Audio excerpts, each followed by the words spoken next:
Ladies and gentlemen, welcome or welcome back to the Electric Vibe podcast. I'm your co host, Kurt Hoffman, and my smooth voiced brother from another mother is none other than J. David Silva, the Electric Man. Jay. I'm really excited. This is a different avenue for us. We have not yet covered the wide world of sports. Remember those days back with Jim McKay? I mean, Absolutely.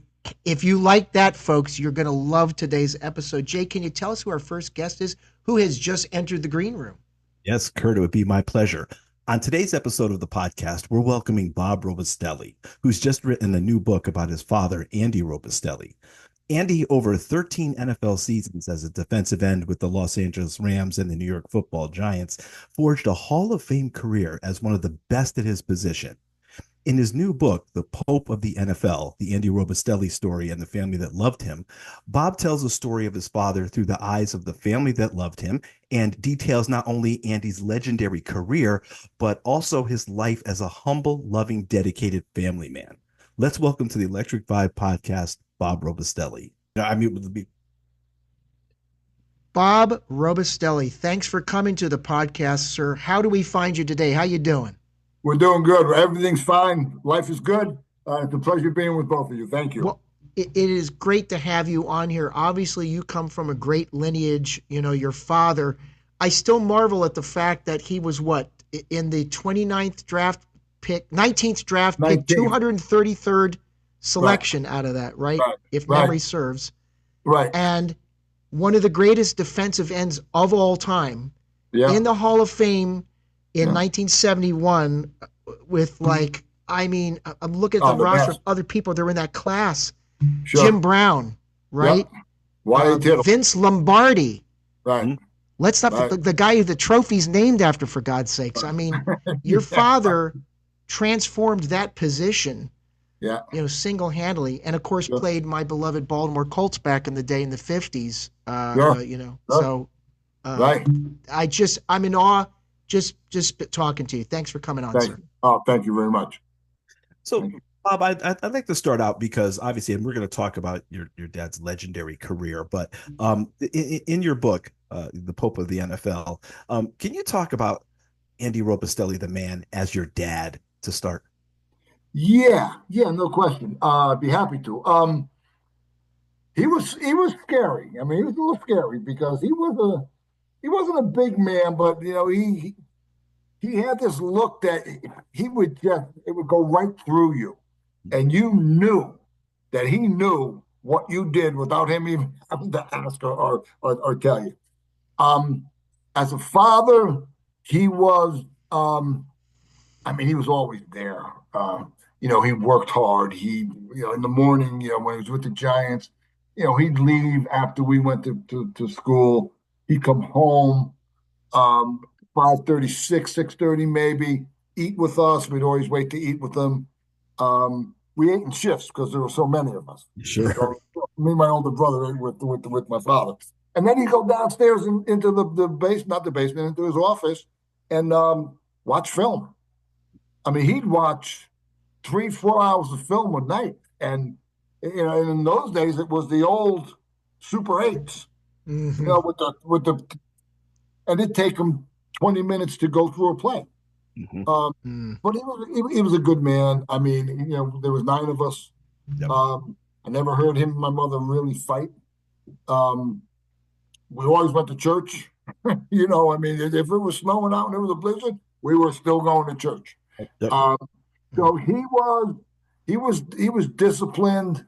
Um, he was just so focused, on what he was doing all the time, but not in an overbearing way, in a very nice, simple, casual way. I think his faith led him to that. I think he just knew that he was doing the right thing, and that's what he was. Sure. Bob, you were one of 9 children, correct? Yes. I mean, and you were the second born. Am I also correct in that? The Okay. second, yeah, second born, right where I belong. Exactly. You were more or less a second parental, ancillary parental figure in that whole family, and Yeah, you helped to raise your siblings, sure most we of your did. Yeah. siblings. I assume not your oldest sibling to you, but Can you talk about how that family dynamic Sure. shaped you? Yeah, I think it made me a coach because you were Sure. You had your own because you were football team built in there, yeah, you right? were always around them. I mean, my mother, God bless her, was pregnant 84 months. My father was always on the road. My brother Ricky, he was the oldest. He was in more in high school and getting through that part of it. Sure. Uh, I was the second oldest. My sister Lori below me. It was me and Lori who really started taking care of those kids. And there was a bunch of them. I mean, below us there was, it was seven of them, six of us. So Wow. um, we would do things with them all the time. I mean, we had these games we would play. Remember Jonathan Winters? Of course. Sure. Jonathan Winters used to have this stick where somebody would give him something and he'd make a big and he'd make something out of it. Cue stick and whatever he was doing. He's so Um, funny. we put the kids on my mother and father's bed. The attic was right there. Lori would go in there, get something, bring it out, and then I'd be, like the dummy, making things up with the thing that she gave me. They remember that stuff. It was Oh, fun. We had the puddle hunt, which was one of the best. Was after a big rain, we'd all get in our Pontiac, and the kids would look for puddles, and we would just I'd drive the car right through the puddles, and they'd all be up laughing and going crazy. It was fun. It was fun. So yeah, we did. I mean, we changed diapers. In those days, it wasn't the diapers you got now where you take them off and throw them away. You had to wash nope. them. Right. So I think it taught me how to be responsible for things Sure. that would come later. Now Yeah. there was my life where I wasn't too responsible, which I do talk about, but not a lot. Uh, but I think it put us on a good path to be good parents as we got older. Sure. Excellent. Bob, having said that, was it difficult for your father to be away? Because he was such a family man. Was it difficult for him to be away from the family so much when he was on the road, away games and things like that? Would he talk about that? Yeah, he didn't talk a lot about it, but I know that he probably did. See, in those days, I mean, I don't know about the other wives, but my mother never went with him on the road. My mother was always home with the kids. Hmm. And we would, when they played at home, we would have a routine that we went through, and it started with mass, then the drive down, and all of that. But when they were away, they went away. If they had a game on Sunday, they probably left on like a Thursday, because you got to remember it wasn't jet airplanes at that time. Some of it was train, some of it was plane, but they were gone for half a week. Hmm. So yeah, I think it took its toll on all of them, and I think they definitely did miss the family, no question, no question. With you make a point now with the advent of travel and things and how different things are right now. What was your father like? He would go to work, obviously. Well, of course, he served his country. Yeah. He came back and was playing professional sports. How did he balance, being this gridiron, larger than life figure, and then being dad at home? I think in those days, I think it was just a job. I think you for that 6 months. I mean, they went to training camp probably mid-August, first week in August, and it was over by December. I mean, their championship games were always, before Christmas, right around Christmas. So there was, another 6 months where you weren't playing football. I mean, they didn't have the train out regiment that they have now, Yeah. keeping in shape all the way that they did. I mean, my father did things, but I don't ever remember him going through a big regime like they do now. You know what I'm Yeah. saying? So, I mean, there's a story out there that after they won the 1956 championship game with the Giants, next day he was in his sports store packing shelves Yeah. because that's what they did. They worked. They Yeah. worked. Well, I mean, we talked earlier, broke ice a little bit, and I was talking to you about how I met Johnny Unitas. Johnny Unitas was running a restaurant. This is long after his career.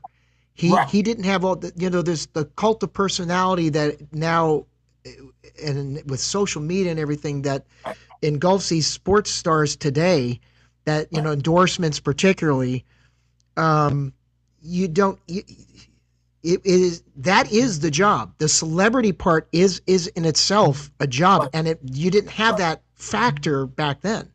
no, you didn't. And I think what it does is it takes you out of the element of being a regular person and puts you up here. And Yeah. I don't know if that's good all the time. I mean, Mm-mm. Mm-mm. you stay the old ball players stayed down to earth. Yeah. They made my father made sandwiches for us before he went to work, with the Giants. He made sandwiches for us for school.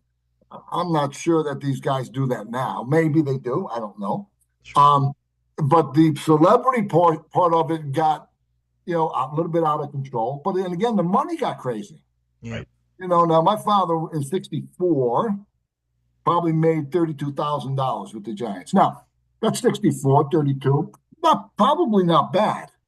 Yeah. Uh, but he was raising 9 kids, Right. Mm-hmm.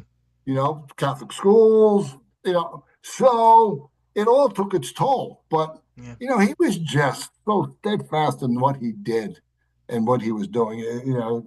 He never faltered, never faltered. Sure. And some of the accolades that your dad amassed. I mean, he's 6-time All Pro, obviously a Hall of Famer, inducted in Right. 1970. How did he wear that? I mean, he was obviously aware of his accomplishments, but from all the stories, he was a Right. humble man. When Yeah. he You wouldn't know that he was that good. You wouldn't know he was Hall of Fame. You wouldn't know that he's the Ring of Honor. You wouldn't know that in 1962 he got the Burt Bell Award, which was the award for the best player in the league, not the best defensive player, the best player in the league. Now that's when he was probably 38 years old at that time. Mm. So again, I think it was just this is what it is. I think the Hall of Fame. I think I think that was the best thing he ever got, and I think he realized that it was the best thing he ever received, the best award he ever received. Because I mean, how many people are in the Hall of Fame now? 220, 240. I don't even know what the number Yeah. is, but it's not a lot. Right, right. So he wore it just like he would be in a sports store selling a pair of spikes. Mhm. He didn't care. Mm. Right. But you aware of it, but he didn't Oh, wasn't sure. part of his Sure, he life. was aware of it. No question. You got to remember, I say that, but at the same time, they were the talk of the town in New York. I mean, after the games, they all went to Toots Shor's, or they all went to Yeah. Gallagher Steakhouse, and people knew who they were. The Giants, you got to remember, became defense, defense, defense. They're the first defensive team that got those accolades. Yeah. And you're in the big city, Right. The and spotlight. people knew it. People knew it. Mm. So to stay grounded, pretty cool. And look, And I'll tell you, it wasn't only him either. A lot of the ball players were like that, in those days. I don't think a lot of them thought they were something. Mhm.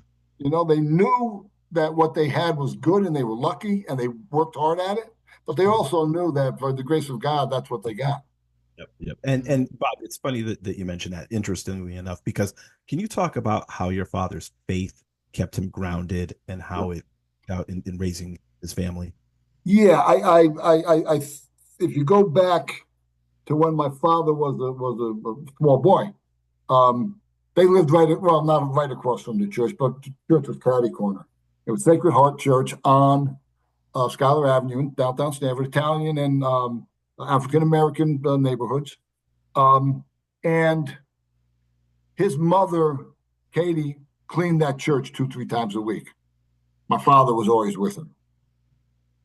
When they were 12 years old, okay, in those old days, you were known by the street you lived on was the team for baseball was the Stephen Street Cardinals and the Schuyler Avenue Jaybirds or whatever. In 1937, my father was 12 years old. A priest came to Sacred Heart. His name was Father Francis, um, Saint Francis, and he molded those kids into like the first CYO, where they were no longer streets; they were now part of the church. And in order to play on those teams, which were best teams out there, you had to go to mass, you had to join the club, Of course you you had to do chores for people. So their Catholic faith was an integral part of them. There's a picture in the book. My father, probably right before he goes off to the war. It's all the altar boys, the priest, and my father standing right up there. He was probably 19, 18, 16, 17 years old.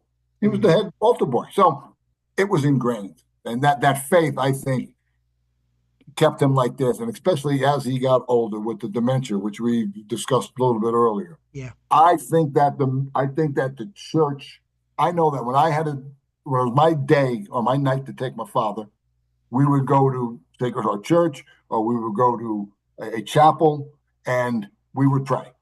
And he would be calm. That would calm him down.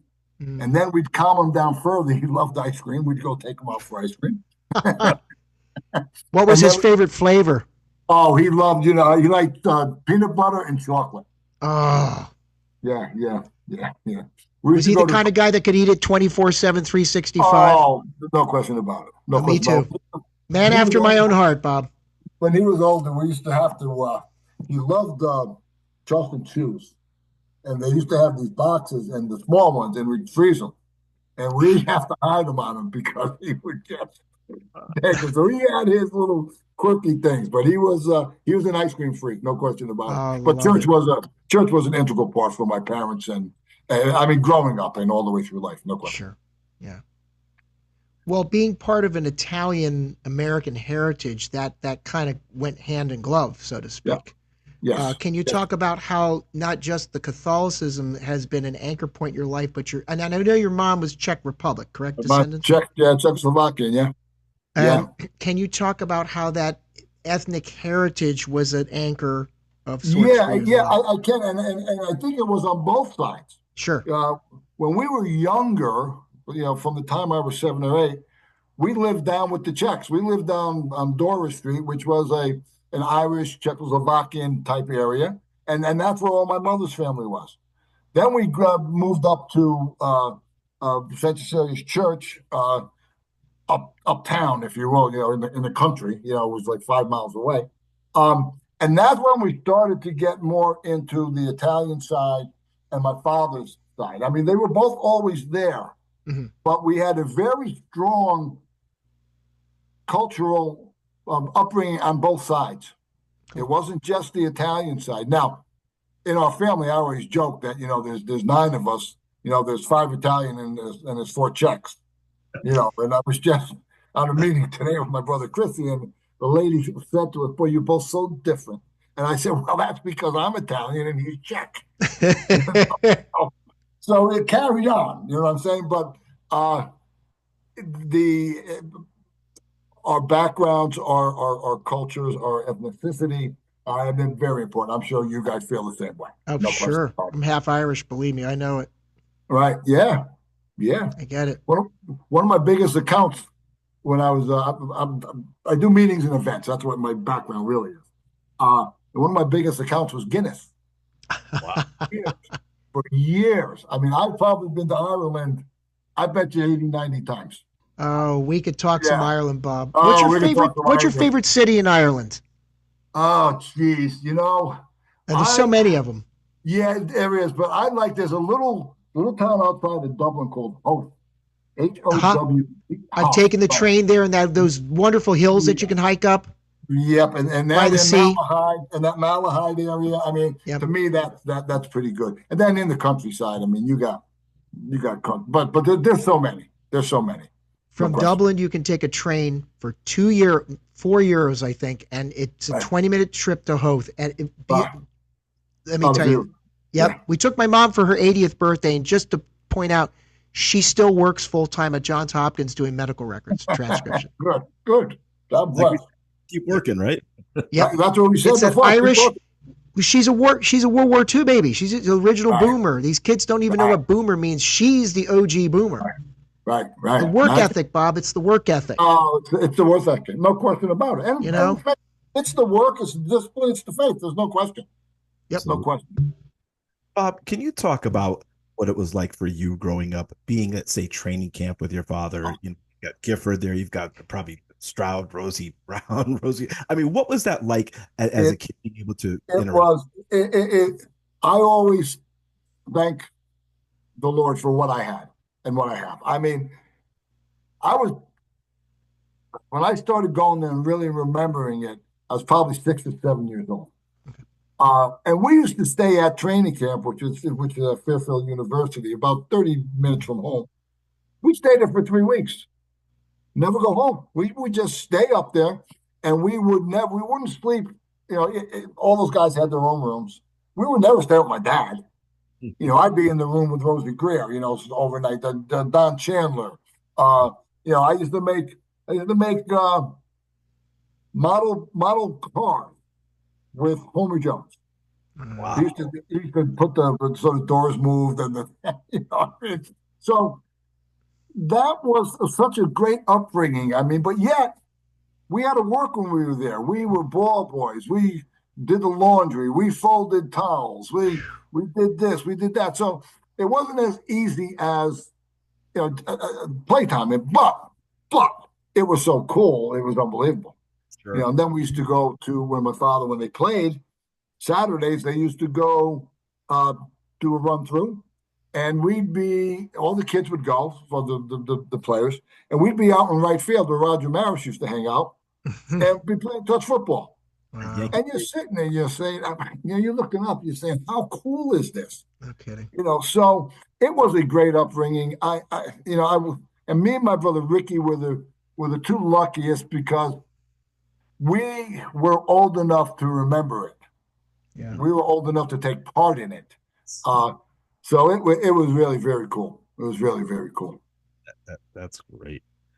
You know, Bob, your father's career, you know, I mean, a champion in 1956, you know, the legendary career, as hard as he played and the way that he respected the game. Yeah. I see then his transition into becoming the director of operations for the Giants. I would love to discuss how that happened and also to discuss his relationship with the great Wellington era. Well, you got to remember, my father started with the Rams, Mhm. played there 5 years, 51 to 55, 4 years, 5 years. And my mother had just given birth to our fourth, mom, dad's fourth child, Andra. And my father was supposed to report. He called the Rams, said, I need 2 weeks. My wife just had a baby. And the Rams basically said to him, well, if you don't come out, we're going to trade you. My father said, well, do what you got to do. 2, 3 days later, he got a call from Wellington, of all people. And Wellington said, the Rams, we're interested in you. How much can you give us? Because you got to remember, when my father started with the Rams at 51, he was 26 years old because he went from high school to the war, Yeah. 2, 3 years. Then he went to college for 4 years. So in 51, he was 26 years old. When he got traded to the Giants, he was 31 years old. Right. So he was an older gentleman Mm-hmm. who these younger kids looked up to. And part of his getting the nickname the Pope was related to that because he was so much more experienced than they were. And there's a story behind that, which I'm sure we'll get to later. But Wellington and my dad, if there's anybody my father respected, it would be Wellington. No question about it. Till they passed, he used to call him Mr. Mara. I mean, well said. Hey, call me. You got to call me Wellington. I've known you for 40 years. My father said, okay, Mr. Mara. So there was a relationship there. And then in 74, they were the bad times, Giants. After the Sherman years, and going through all of that. The problem was there was a 50-50 split in ownership between Tim, the nephew, which was Jack's son, and his uncle Wellington. So they were button heads. There was no decision process, and it was stagnant. So The word, what I've heard is that Tim approached my father first. I'm not sure. Uh, my gut tells me that my father did it for Wellington. Yep. My father said to Wellington, I'll come. I'll do the best I can for you. I'll give you 5 years. And that's exactly what he did. He gave them 5 years out of his business because, everybody says, well, he left his business. Well, he didn't leave the business. He'd be with the Giants from 6 in the morning to 5 at night. Then he'd come back to our office and have meetings and just kick butt for 2 hours, 3 hours, get things back to, where he knew they were okay. And that was it. So I think out of the respect for Mr. Mara, I think he took that job and did the best he could. And George Young, I'll paraphrase, but George Young basically said, because he had a very good career, George, with the teams, 81, 85, 86, whatever. He said, my job was a lot easier because of Andy Robustelli and what he did for those 5 years. So, again, disarray, and I think he brought it to a point, the best point that he could. Mm. And your dad was able to handle some, change a lot of the infrastructure, the systems and things for the Giants, correct? No question. Yes, he totally revamped the computer systems. He totally revamped the way they started looking at films. They were still doing the old Super 8s. At that time, you had the tapes, where you move faster and do things. We totally redid their scouting. They had some good drafts in the years he was there. And that was all due to the way he started looking at the whole process. My father was probably one of the most organized people I know. Yeah, I'd see him do organizational charts forever. That's what he did. And he totally revamped based on what he saw. So his mind started working very early in business, and I think it helped him through a lot of the things that he did. Sure. How did that sense of sports, sorry, Jay, how did that sense of sports management translate over into him looking at sports health management? I'm not sure. Or did it at all? Because now it's a big thing. Now they take you into the isolation booth for the most minor thing. Right? Yeah, I don't think in his day and age they really thought too much about it. To be honest with you, no. What they thought about was if I get hurt, and if I'm hurt now, and my knee's a little sore, I got two choices: I play and stay and keep my job, or I give somebody else a shot to get my job. Yeah. Right. So because there were no big contracts, there was no clauses that saying, so if you got hurt and you couldn't play, most likely, my father got in as a rookie because I think the gentleman's name was Jack Zeal, I think, was a defensive end for the Rams. Well, Jack got hurt in the second preseason game. And my father jumped in, did a great job. Jack never got his job back. So that was his in. Okay. That was his in. Okay. That's how he got in. See, because you got to remember, my father was really a better offensive end at that time, if you will. Yeah, that's how he started, right? Yeah. Right. When he was at Arnold College, his junior and senior year, he was a little All-American. That's how he got noticed. Now, he did play defense, but he was better noted for the offensive side. Plus, he was a hell of a baseball player. Yes. Yeah, I was going to say baseball first. He didn't actually start playing football to his senior year, correct? Senior year. Yeah. That's why he was kind of on an older track there. Yes, he was a very good basketball player and a very good baseball player. All around, yeah. Wow. That's what we did. I mean, we played basketball, baseball, football. Now you got hockey all year round. You got soccer, lacrosse. But you know what? Things evolve. And if they're going to evolve, you better learn how to evolve with them. Yeah. Because if you don't, you're going to get lost. Now, don't take what everybody says is right to be right, because sometimes people are a little wacky. But know what you believe in and hold your ground. No question. So let me ask you, follow up that. How has technology hurt the game, and how has it helped the game? In your opinion, the most significant?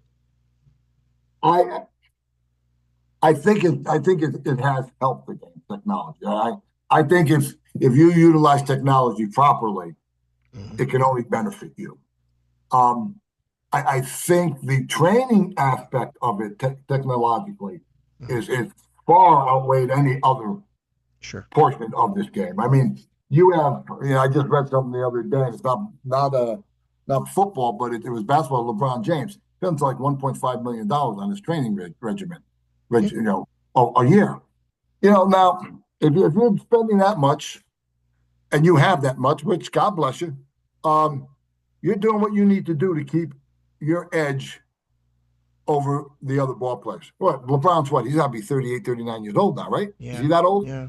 Right? Yeah. And he's still, you know, Well, Still well, elite, you look yeah. at Tom Brady and his training management. right, I right. mean, The best. I mean, the best. I mean, you saw yeah, Johnny you, we saw this guy, that guy. yeah, yeah, The man got six, Yeah. yeah, yeah, six Super. I yeah, mean, So six Super Bowls. Come on. I mean, yeah, you got to be good. you yeah. got to be good. Bob, so having said that, you had said that obviously your dad was a great basketball, baseball, and football player. You said you watched a lot of film, but did football come naturally to him? I believe it did. I think that it came naturally for two reasons. He was a hell of an athlete. I mean, if he was good in baseball and basketball, Mhm. he was a very good athlete, no question about it. He was very, very smart, very smart, and street smart. I'm not talking book smart. I'm talking street smart. Um, Nobody taught him how to watch film and how to pick up the little thing that when the offensive tackle in front of him, little pinky is up in the air, that it's a pass play. Mhm. Nobody caught those things. You couldn't teach that. Okay, and he was from here to here. He was probably one of the strongest men you'd ever know from there, and it was simply due to the fact that when he was in high school, he would take tennis balls with him all the time, and in classes he would just go. He would just be going, squeezing the tennis balls, and he was so strong. He was so strong. So I think it was a mix of three or four things, but no, he was, and he was tough. I mean, he was tough. Yeah. He missed one game in 174 games. That But to type of circle back to an earlier point, he was organized. Yes, he was And this is organized. before he was doing those charts and stuff you were talking about. He was organized. Yes, yes, he Mentally, was. he could compartmentalize, what he Right, needed to do. right. And as he got older, he developed the systems to keep all that in place. As he was younger, he was doing that stuff without even realizing Shh. it. so Wow. Bob, let's talk about that. Can we talk about the business side? But, Okay. Obviously, rather with the travel and Robustelli worldwide. Can you talk about that evolution? Yeah, obviously he had it, when he was still playing with the Giants and things, but then he transitioned from playing, professional ball and on the business side. Can you take us through that? yeah, well, in 1964, when he left football, um, he did a couple of things. He was with Jackie Robinson for a while. The football league, the Continental Football League. They had a team in Brooklyn Dodgers. He was a sports announcer for CBS for a Mm-hmm. couple of years with Chet. Chet, what is his name? But anyway, um, he started a company called National Professional Athletes, and what he did was he took football stars to begin with, and he put them in marketing programs with the company, not like light beer, sell this product, do this, do that. No, these gentlemen, like a Roger Staubach, he would make sales calls with Emory Air Freight salespeople and marketing people to sell product. So he started that, he had Merlin Olsen, Don Chandler, Nick Mm-hmm. Tetrasante, Y.A. Tittle, Mike Ditka, all these guys going all over the place doing this for Allied Chemical, for Ansel Fibers, for Herx Fibers, for Pitney Bowes. And he was flying people all over the world. So what did he say to himself? Geez, I got to cut my travel costs. He bought a travel agency. Mm-hmm. He bought it from Bill Fugazi. I don't know if you guys know that name. Bill Yes. Fugazi was one of the top bus transportation travel people in the 40s, 50s, 60s. So he bought it from him. And he grew that little piece that he probably bought in Boss move. 68, 69. When we sold it in 2008, it was doing over or close to $100 million worth of business. Now, that was travel, retail travel, corporate travel, meetings and events, sports travel, Super Bowls, Kentucky Derbies, resort tea, clothing from all over the world, resort villas. He was buying villas in Casa de Campo, Dominican Republic, Puerto Rico, turning them over. Nevis. So it's yes, rollerball, and it was family.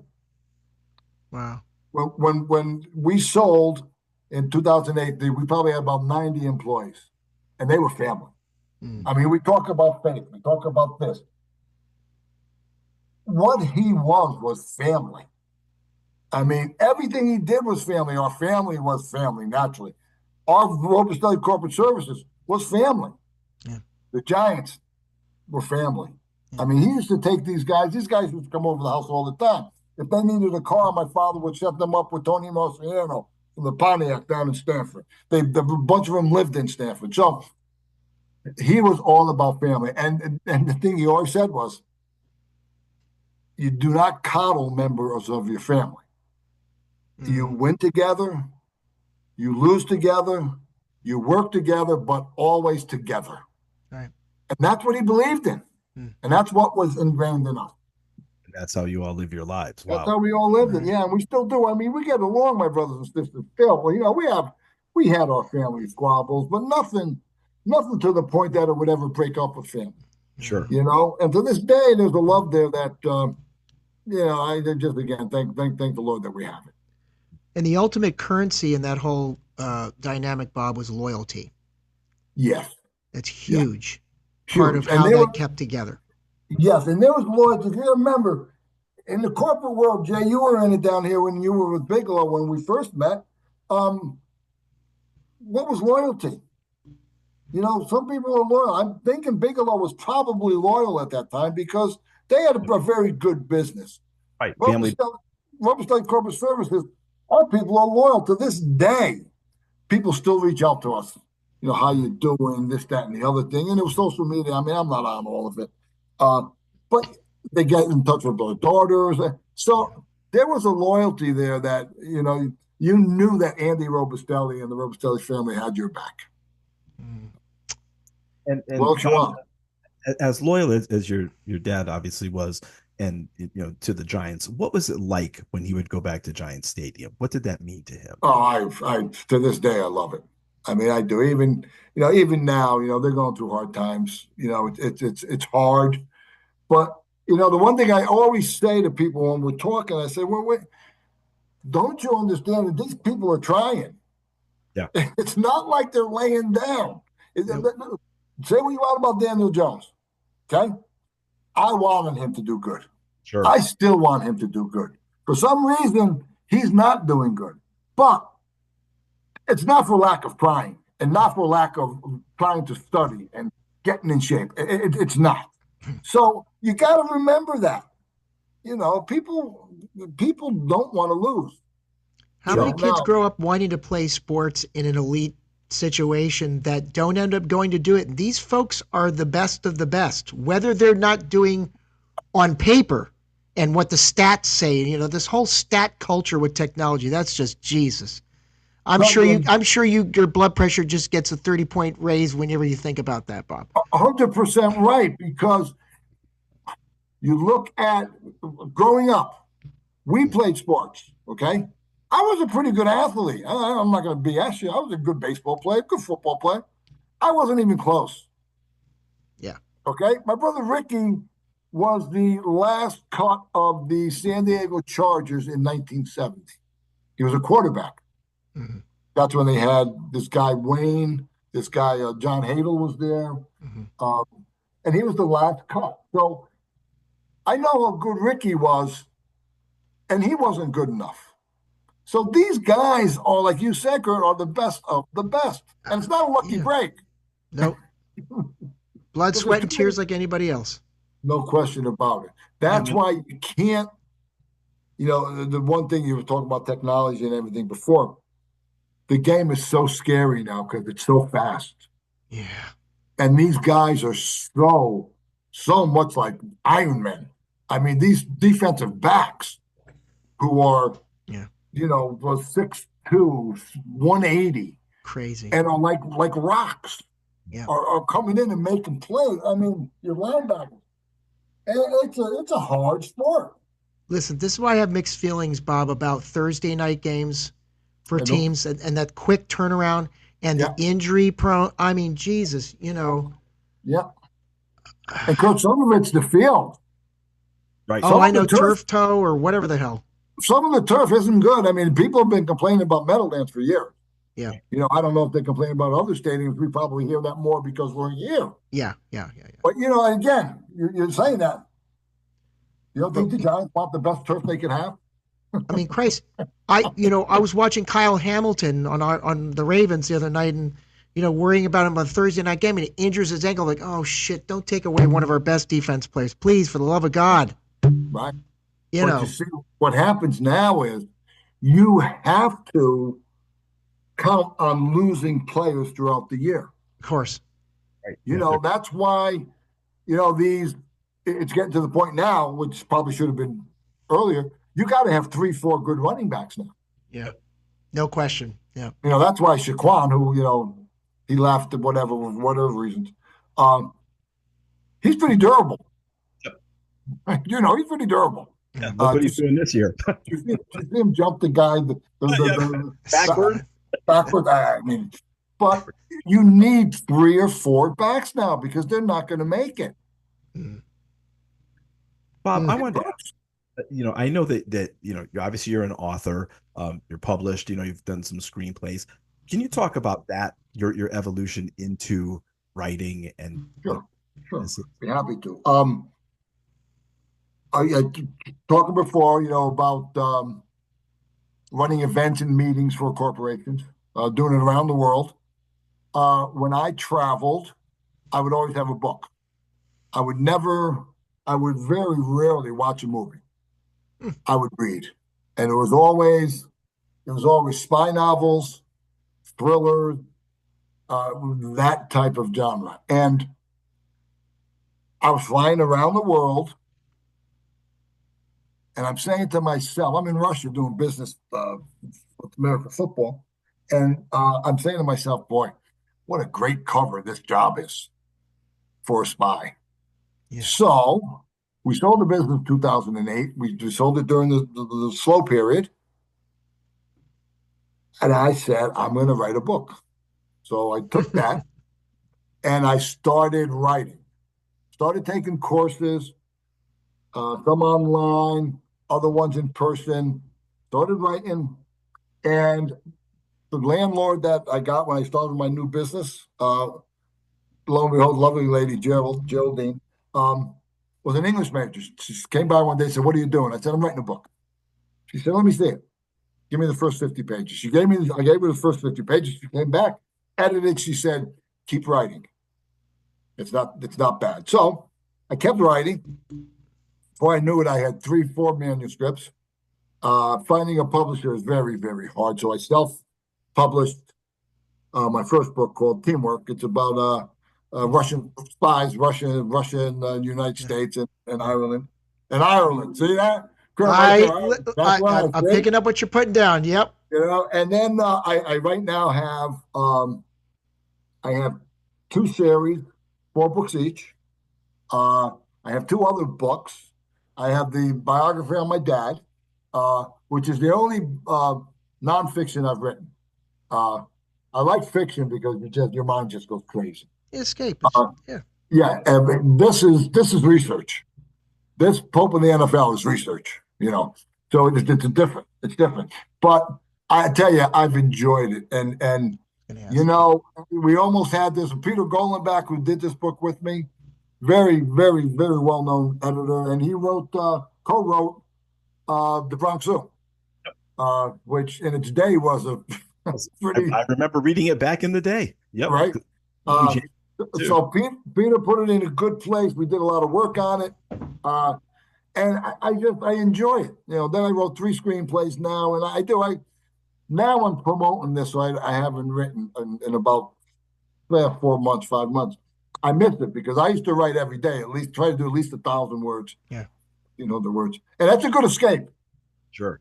It's a good absolutely. escape, away from what's going on in life. Because So even though I'm getting old, it's still, you are? You yeah, could have fooled me. I'm getting there. You got I'm some getting gas there. in the tank, though. You could tell. Oh yeah, I keep moving. I keep moving. I fool a lot of people too, though. Listen, I'll tell you, Bob. I got to work with Placido Domingo, one of the great, tenors Yes, of in the course. opera world at the Kennedy Center. He was our artistic director, and we asked him. He was in his 60s at this time. I said, Maestro. I never called him Placido. I always called him Maestro because he earned the title. Okay. Sure, no And question. I said to him, I said, Maestro Domingo, how do you keep a schedule that guys half your age couldn't keep up with? And he just simply looked at me and said, if I rest, I rust. Boom. Boom. This is before they said mic drop, right? He didn't Right, need a microphone. First of all, he's an opera right, singer. He didn't need a right, microphone. right. But Sure. Can't but he stop. just very simply, you have to keep going. And Yes. you do need rest, obviously. I mean, Sure. God bless a power nap, but Right. your passions. So my question about your book writing in the fiction realm is, who are some of your influences in terms of Oh, your book writing? Who did you really gravitate towards reading that okay. I, influenced your writing? I, I love Dumas. I love Andre Dumas. Okay. Love him. Love I love Clavel. Okay. I love Wilbur Smith. Okay. I like Rutherford, Okay. Clancy, Yeah. um, Michener. Hmm. Um, I read a lot.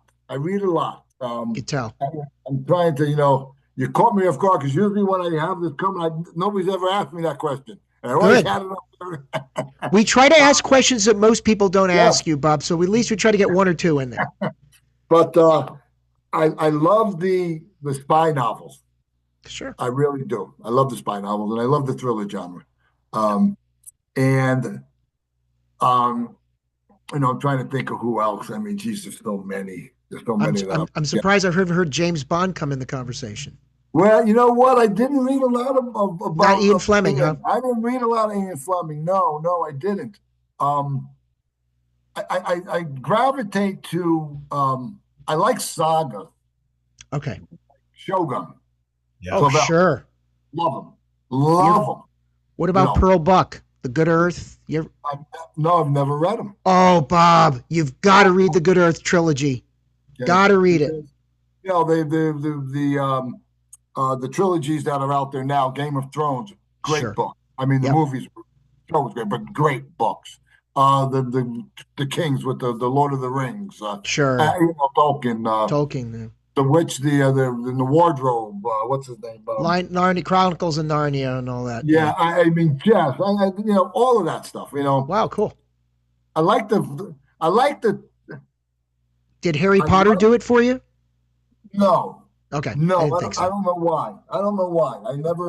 I tried once and I just didn't. And Didn't then click. I love Wilbur Smith. Wilbur Smith, the Birds of Prey, and Okay. um, he has a series on the Egyptians. I just, I love sagas. Sagas. Cool.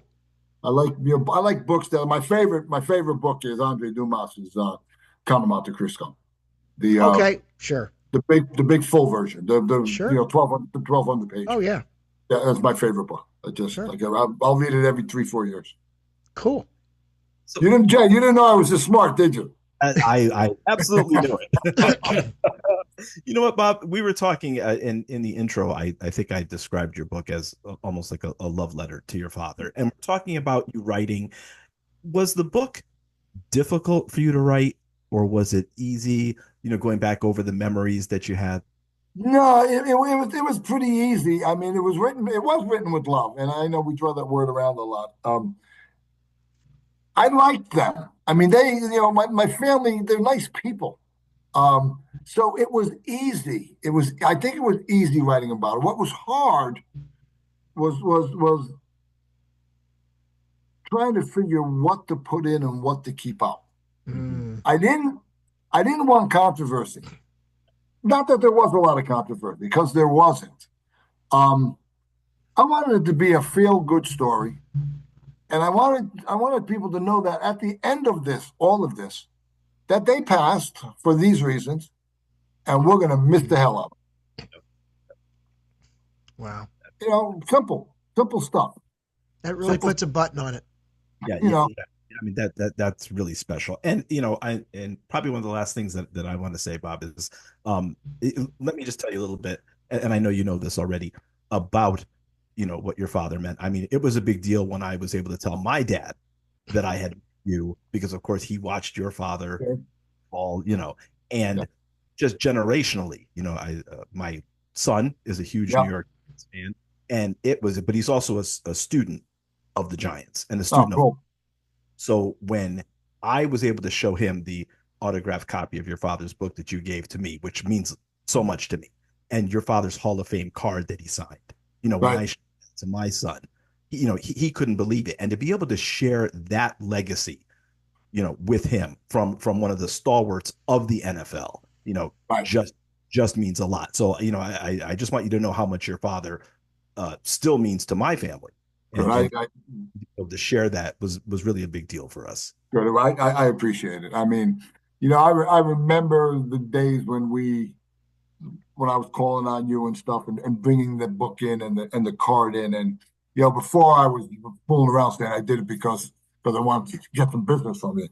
Uh, it was important, and still is, to do that, because people have that perception of him, and to be able to do that for somebody who really appreciates it is very important. You don't go out of your way for people who don't appreciate it. You know what I'm saying? Sure, Um, sure.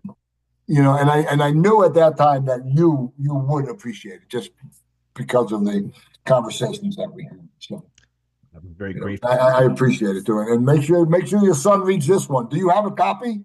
I don't have a copy yet, but I will. I was actually going to see if I could get one signed by you. I'll tell Um, you what I'll do. If you both send me your addresses, I'll shoot a couple to you. I'll shoot a couple out in the next couple Oh, of days. bless you.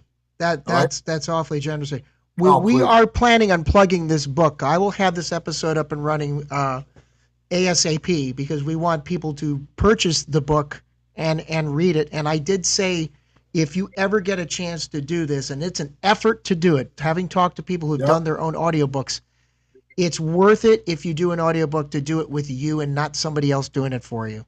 sure, sure. No, Nobody else can tell the story the way you can. yeah, no, I will look into it. No question about it. Yeah, We're please.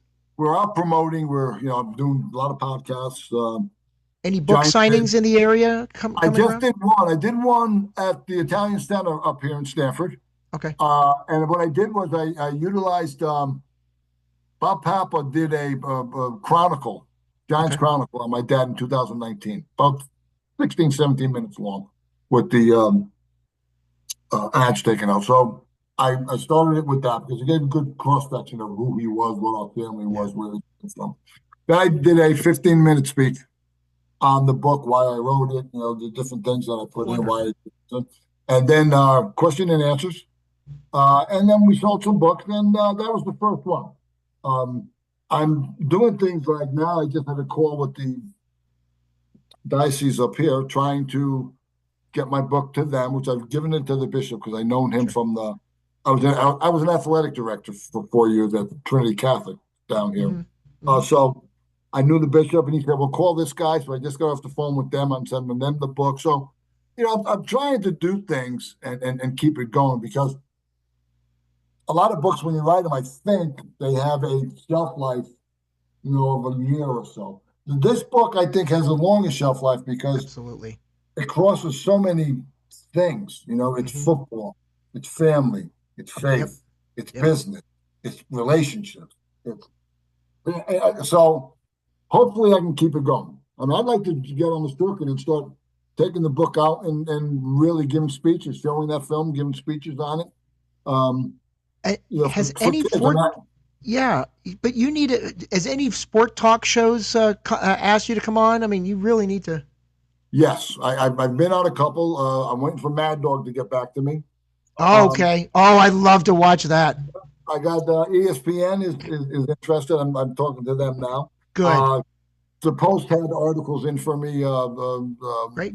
Phil Mushnick and Mike Piccaro. I've done probably, I don't know, maybe 7 or 8 podcasts. Channel WPIX did a nice piece, nice 5 minute piece, which is Cool. just really nice. So I'm out and about. I still got things going on. I got a list of Shh. people I got to get back to, and I mean, things pop in the head.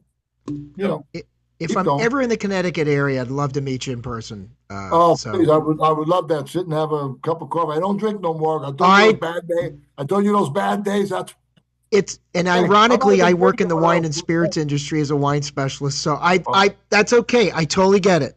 boy, and Kurt, my biggest accounts in the events business were Guinness, um, uh, Yeah. uh, you name it, beer companies, gin, beef eaters. I mean, Oh, sure.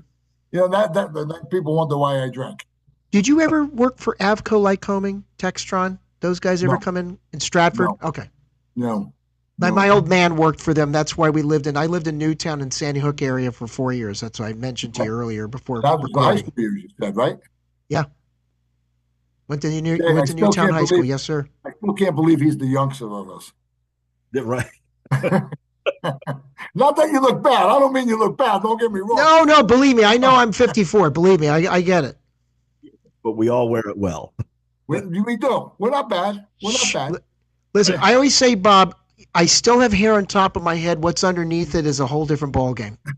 So, Well, I lost this. I lost this in college. And one of the first things I ever wrote, is the New York Post. Now, I get in the New York Post, I don't know, maybe 7 times a year in the page, where you write in your opinions. But the first one was I was 21 years old, and it was a story about George Bush, and then another guy next to said, "Well, if you're bald, you always want hair." And the first thing I ever wrote to the post that they put in was, I said, "I don't want hair. I said I'm happy the way I am. No shampoo, no combs. right, I don't have to get haircuts." Yeah, and that's the first thing that I ever got published.